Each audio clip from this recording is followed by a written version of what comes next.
everybody.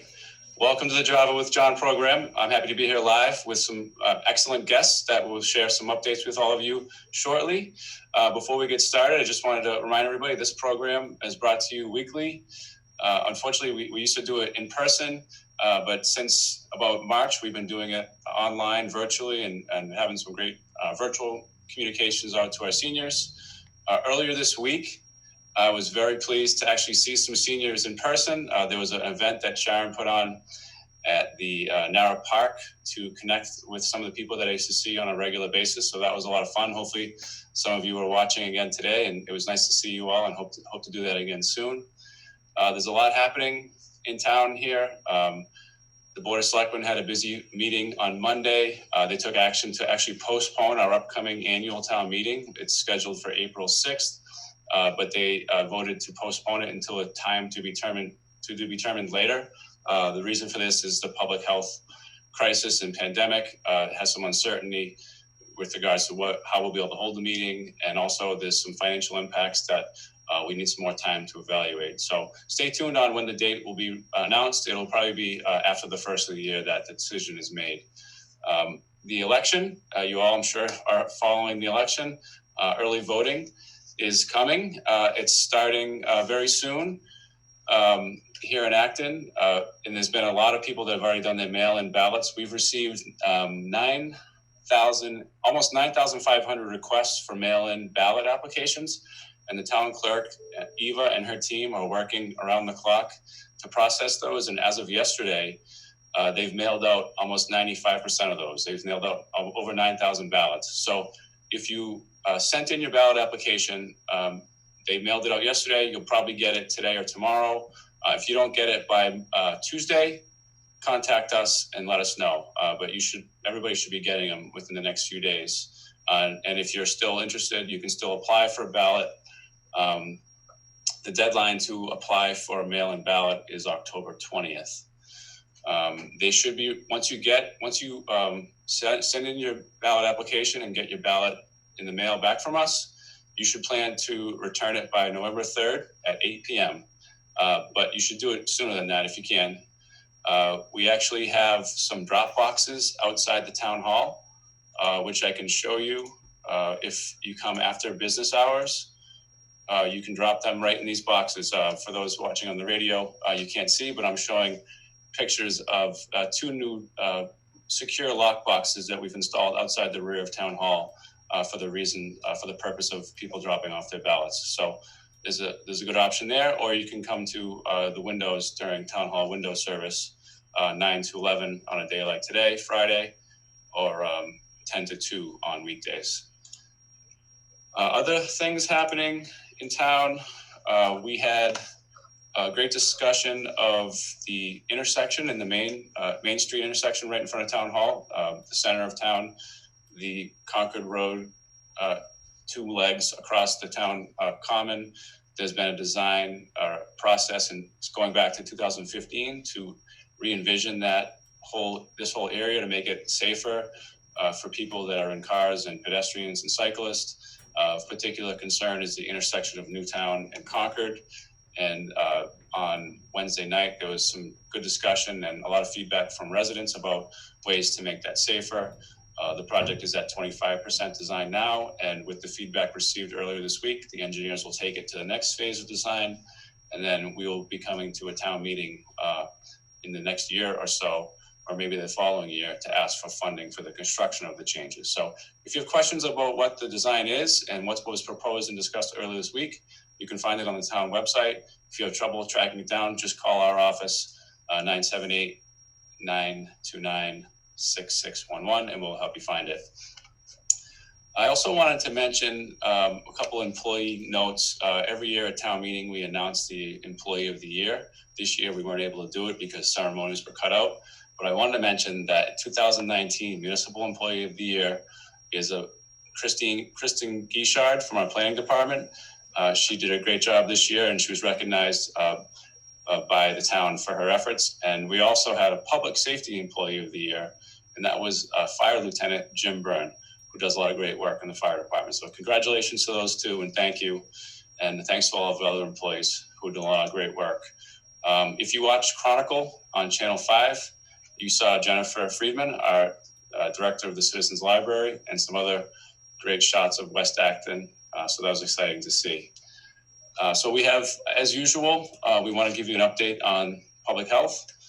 We're 8 months into a pandemic, and every week Heather York has been providing us an update, and she's working very hard with her team to do contact tracing and all kinds of other work related to this pandemic. Heather, how are we doing today? Morning, John. Good morning, everyone. Nice to see you. So today, the cumulative number for positive cases in the town of Acton are 212. There's currently 2 people in isolation. I think people are keeping updated with the updates from the state on a weekly basis. Our average daily incident rate, which is based on 100,000 residents, is 2.4 for Acton. That's up from last week's 1.5. And the overall percentage over the last 14 days is 0.73. So folks are watching the dashboards that are coming out. That is an increase from last week. There are a lot of towns within the state that have gone into the red. Acton, luckily, is still within the green as of now. As the coronavirus continues through the fall, I would expect that color for us will go up, unfortunately, like some of the other towns. So just a reminder, people should really be wearing face coverings when they're out in public, should still be social distancing. There's been a lot of reports in the news, I'm sure that you've seen, of large parties, large gatherings that have closed some of the school systems within the state. So that's something that we don't want to have happen in Acton. So far at the school system, there has been 4 positive students. Luckily, 3 of those were remote and only 1 was in the school system, and contact tracing had to be done for that 1 student. And, luckily the school is doing such a great job on keeping track of, bus schedules, seating on the bus, all of that. So just, be aware, continue wearing your face coverings, continue social distancing. That's the most important thing. I did just want to talk about the difference in the wording of quarantine versus isolation. I think it's used, some of those terms are used interchangeably at times. I've noticed in the news reports this week related to President Trump, they've used isolation and quarantine. So I just wanted to mention the difference, just so people understand. I think it's important. If you're a positive case of COVID-19, you are placed on isolation, and isolation is you are in your home. You cannot leave your own property. You should be self-isolating yourself from the rest of the residents in the home as much as you can. And I know that can be a challenge if you live in a smaller apartment and you only have 1 bathroom, but you do the best you can, making sure that you're always cleaning, you're always sanitizing that bathroom after the positive person is using it. Just you try to keep as much distance as you can, and mask wearing and face coverings within the home are important at that point, just to protect the other folks within the home from contracting COVID-19. Then the term quarantine, the difference for this is, yes, you are still staying at home, you are still on your property, but you are not considered a positive case. So you're a contact of a positive case. The guidelines are, if you still need to go out for essential items such as food and medications, that is something you can do with a mask on, limited. The quarantine lasts for 14 days because the virus incubation period is 2 to 12 days. So we have to cover that whole span of time that you could potentially go from being a contact case to a positive case. So I just wanted to give you those little terms that, we use on a daily basis as public health individuals. And I think that sometimes they're used interchangeably.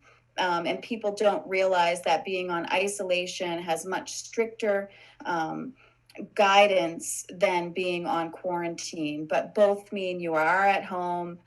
You're considered either a positive case in isolation or a contact case on quarantine. So I hope that helps a little bit. I know that the news uses that term quarantine interchangeably for people that should be noted as being on isolation. So wear your face covering, socially distance, and be safe if you have grandchildren that are out in the school systems, because there has been, like I said, a good number of schools that have closed throughout the state. Stay safe, everyone. Thank you. Thank you, Heather.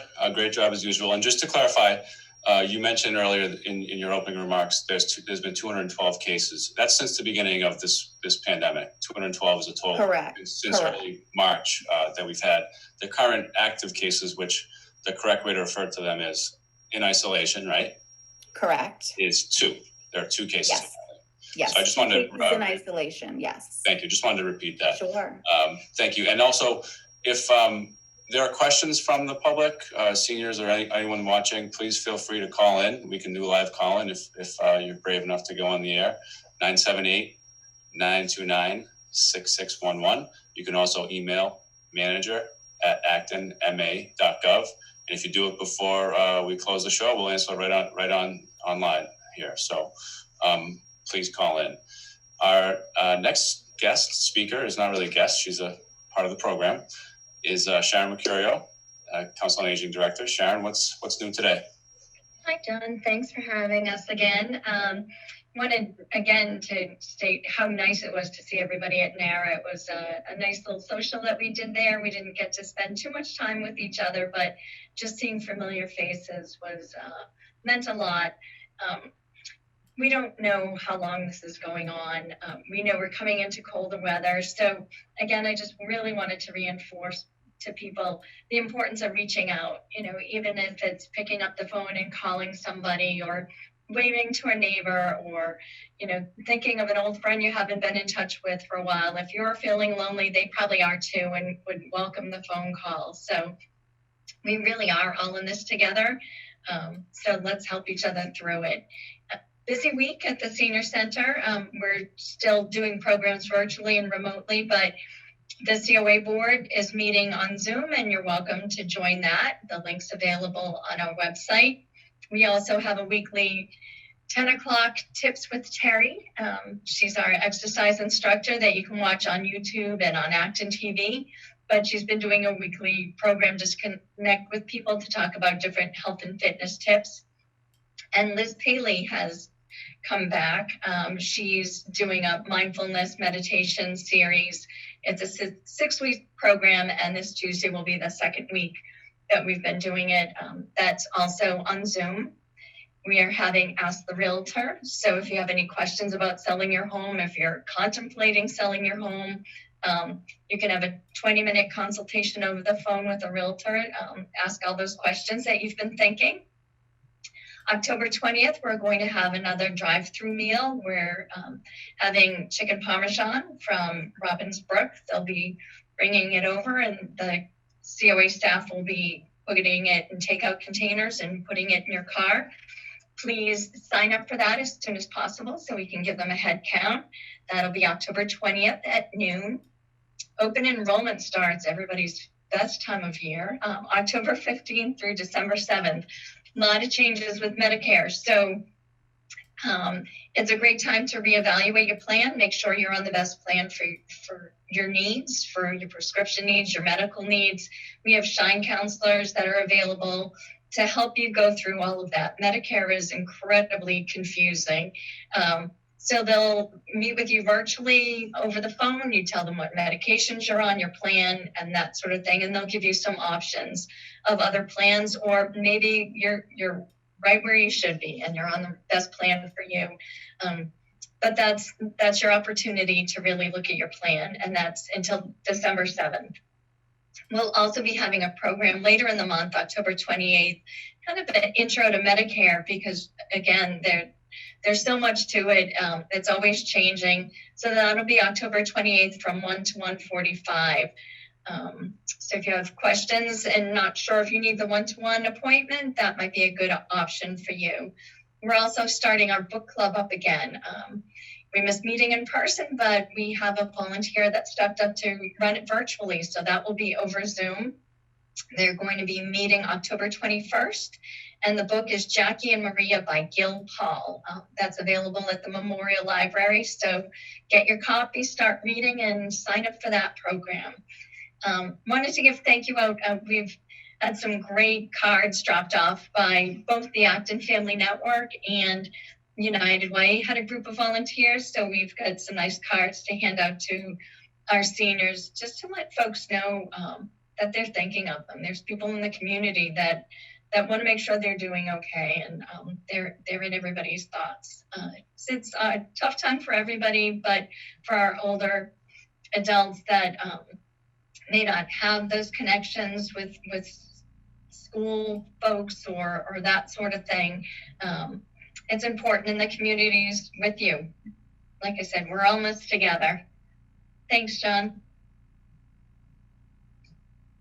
Great. Thank you, Sharon. Thanks for the updates. Our next guest is a sophomore at Acton Boxborough Regional High School. He's not in school today because it's a professional development day, so I'm not taking him out of class. This is Sidarth Krishna. He is a Boy Scout working towards his Eagle Scout goals, and he's here to talk to us this morning about what he's working on. Good morning, Sidarth. How are you? Thank you for having me. My name is Sidarth Krishna, and I'm a Boy Scout in Troop 32 Acton. And this summer, I've been working on my Eagle Scout project. The goal of my project is to help our community, especially the senior community, with fire safety tips and awareness, along with the guidance from the fire department. My project consists of 2 parts. Along with other scouts, I will be calling seniors and talking to them about important information about fire safety and understanding if they need any help.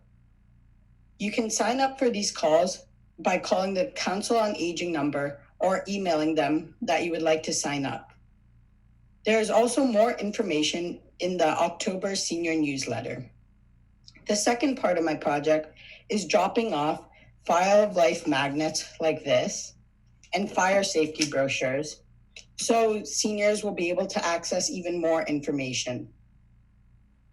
I am raising funds to purchase both these file of life magnets and fire safety brochures, as well as smoke alarms that I will be donating to the fire department, where they'll be able to install them into seniors' homes once it is safe to do so.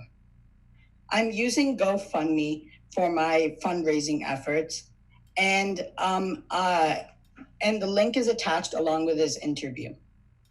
I recently did an interview with Mr. Brent Carter, a firefighter in Acton.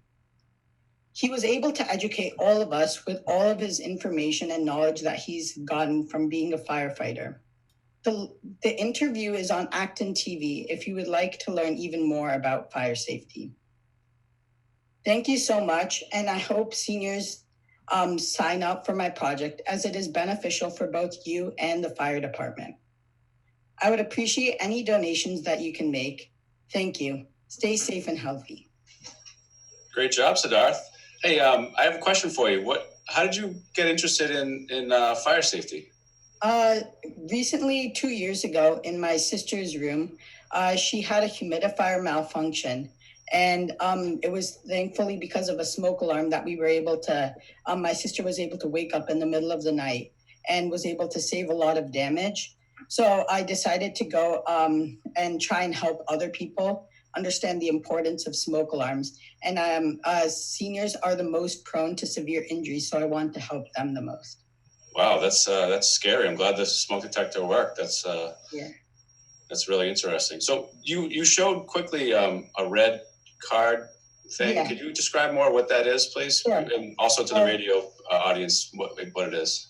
Yeah, so this is a file of life magnet, and the fire department finds it really useful whenever they go into seniors' homes because it has all of the important medical information about the seniors. So even if the seniors are not there to answer any questions, the fire department or any medical official will be able to help them really easily. And where do you put that? Where would a senior put that? You put these usually on the fridge, on anybody's fridge, and it's important to fill them out with a pencil because information can change at any point. Wow, you're good at this. Great job. Thanks for being on the show. It was nice to meet you. And I hope you have a good luck with your project. If there's anything else we can do, let us know. Thank you. So our next guest is Kelley Cronin. Kelley Cronin runs the Acton Housing Authority, and we work together on a lot of things. And Kelley, it's nice to see you this morning. What's going on at the Housing Authority? Nice to see you, John. Thanks for having me on. I also want to echo what Sidarth said about those file of life magnets. Those are really helpful. And when the emergency medical people have come to our development, those refrigerator magnets with information has really helped them when one of our seniors had a medical issue. So thank you, Sidarth, for getting the word out and helping get those around Acton. So the Acton Housing Authority, I'm just going to give a quick just explanation of who we are and what we do, because a lot of people in Acton don't even know we're here. So the Acton Housing Authority provides affordable housing to seniors, families, and people with disabilities in the town of Acton. And we do it both with units that we own and manage. And we have a couple elderly developments that people might know. One is Windsor Green, which is on Windsor Ave, 68 units. And another one is McCarthy Village on Sachem Way, which has 23 units. We also have a lot of family affordable housing in Acton. We have two townhouse developments, McManus Village and Whittlesey Village, which are on Sachem Way. And we also have scattered site condos. We have 33 condos scattered throughout the town of Acton. To be eligible for our affordable housing, you have to be at 80% of median income or below. And those income limits are updated annually by the federal government through HUD, the Department of Housing and Urban Development. We also help people with housing with vouchers. So the vouchers are used to help pay rent in the private market. And we have about 175 of those, both through the federal Section 8 program and the state alternate housing voucher program. And that's where people rent a unit in the private market. They pay 30% of their income towards rent and the voucher pays the rest. So the Housing Authority right now has waiting lists for all of our housing, and people can apply by calling us and asking us to send them an application, or they can go right online and access the application. So we have a website, which is www.actonhousing.net, and there's a document and links link. The documents has the waiting list application for our Whittlesey Village, which is not a state housing development. It's a private mixed finance development, so it has a separate waiting list. And then on the links link, we have access to the state public housing waiting list, which is called CHAMP. And people can apply for elderly, family, disabled, or alternate housing vouchers through that link. We also have the Section 8 link available on that. So anybody can go in and apply themselves. And if they have any questions, they can call our office. We're happy to work with people. So right now we have 4,070 people on our waiting list for family housing, of which 31 are Acton residents. And we have 548 people on our elderly waiting list, of which are 78 Acton residents. So because the wait for senior housing has become so long, one of the goals of the Housing Authority has been to try to create some more units of senior housing. And the next thing I want to talk about is our efforts to build some senior housing on Main Street, which is a town-owned parcel of land. The town established a committee of Acton residents to prioritize what to do with that parcel. And the Housing Authority submitted an application to build some elderly units. And that really came out of the need that we saw in the town. We had people coming to the office asking for housing, describing very difficult circumstances. And we just kept telling people that they had to wait, that there was a multi-year wait for affordable housing. So we submitted the proposal and the town was very supportive. Both the Main Street Committee recommended it, the Board of Selectmen recommended it, and it went to town meeting, and town meeting voted to approve it by 91%. So we were really lucky to have that kind of support from the community. And we're working right now. We put together a local screening committee. The Council on Aging had a member on it who helped us select an architect. We interviewed architects, and we have an architect who's put together some concepts for how to build the housing there. So we're having a meeting next Thursday, the 15th. It's a Zoom meeting. And the meeting is to present some different ideas for how to site the buildings on the property, where we're going to talk a little bit about septic and parking. And we're looking for feedback, both from the people who live directly around Main Street and from the community at large, people from boards and committees and other residents. And what we're hoping to get from that meeting is enough feedback to really give us an idea of what people think the best concept is, so we can go into a real design phase and apply for a building permit and financing. So, and then the last thing I just wanted to touch on, so that meeting is the 15th at 6 o'clock, and that Zoom link will be on the town website. So the last thing I just wanted to talk about was COVID, and thank the town so much for helping to coordinate everybody in the town. The town manager has been organizing meetings from the very beginning with town departments to talk about how we can all work together to best serve the community, but also people in the community who've come together, like Sharon mentioned, the United Way, just with resources to help people who are struggling, both emotionally or financially. People from the food pantry, community supper, the neighbor brigade who's come out to help seniors get groceries. It really has been nice to work in a community like Acton. And the Council on Aging has been there with us every step of the way, visiting seniors outside when they feel lonely. So the Housing Authority is really appreciative to the community. So that's really all I have to say, unless anybody has any questions, John. Thanks, Kelley. I do have a question. It's actually just fit to repeat. How many units did you say are in town? So we have about 160 units. Elderly units, we have 91. We have 91 senior units. Great. Yeah, it's a great option for a lot of people. So thank you for everything. And then about 175 vouchers. So combined, it's about 340 affordable housing options that we can provide to people in the community. That's great. And the waiting list for the senior ones, that hopefully the project you talked about will help reduce that waiting list in the future. One other just programming note, you mentioned the meeting on Thursday of next week. We announced yesterday that it was to be at 7. Thanks to Kelley and her team, they've rescheduled that to be at 6 p.m. That night. And we're talking about the 15th, right?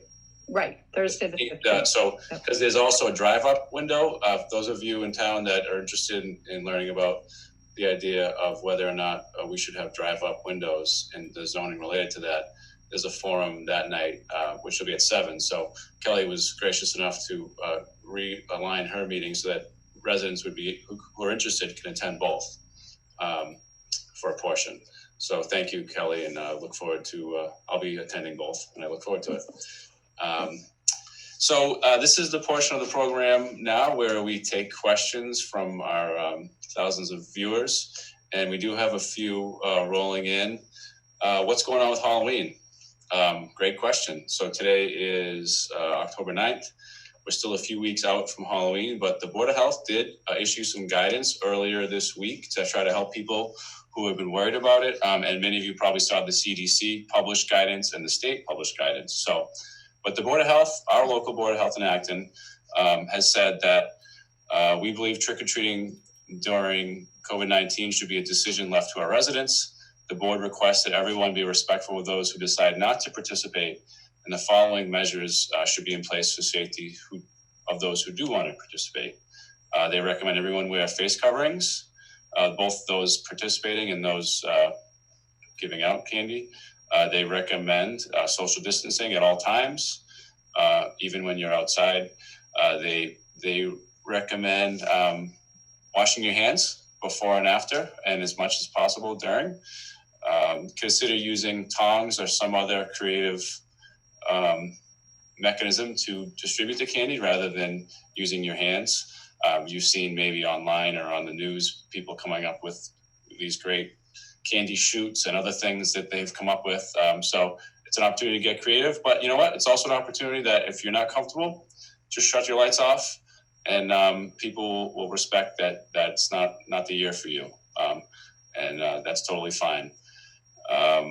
Do not put candy in a bowl and leave it out front, not only because it's usually taken by the first kid that comes by, but also because it's an opportunity for a transfer of germs that we want to try to avoid. So more details are on the town website on the COVID-19 page, but that's the overall overview. So I guess another question that came in is what are the details on early voting? I did mention early voting, but I didn't go into too much detail, so thanks for that question. I'm actually going to show a flyer on the screen for those watching on YouTube. Let's see here. Is that working? No. Oh, here we go. Is that working? Is that showing? Okay, so early voting starts on October 17th. And so that's Saturday and Sunday. It'll be from 9 to 1. And then starting on Monday, the 19th, it'll be from 8:30 to 5 each weekday. And then Saturday, the 24th, it's back to 9 to 1. And Sunday, 9 to 1. And then Monday through Friday that week, starting the 26th, it's 8:30 to 5 p.m. The location for early voting is the town hall. We're doing it safely. We're only allowing 2 people in the building at a time. And we'll have people queue up outside the rear of town hall to wait for their time to go in. If you show up and there's a big line, you could always come back at a time that's more convenient, or you could just wait in your car and then approach the line as it gets smaller. We did it during the primary. We had about 500 people vote early. We're expecting probably double that or more, but it is a great option for people that want to get in there early. And of course, the polls, the official election day is the 3rd, or the traditional election day, I guess I should say, is the 3rd, and that will be at the junior high. Any other questions that have come in from our panelists? I think we might be wrapping up. So I want to thank Sidarth and Kelley and Heather and Sharon. I want to thank the folks behind the camera, Justin and Austin and Mark from ActonTV, and thank all of your viewers and listeners, and we'll see you next week. Have a great weekend, everybody.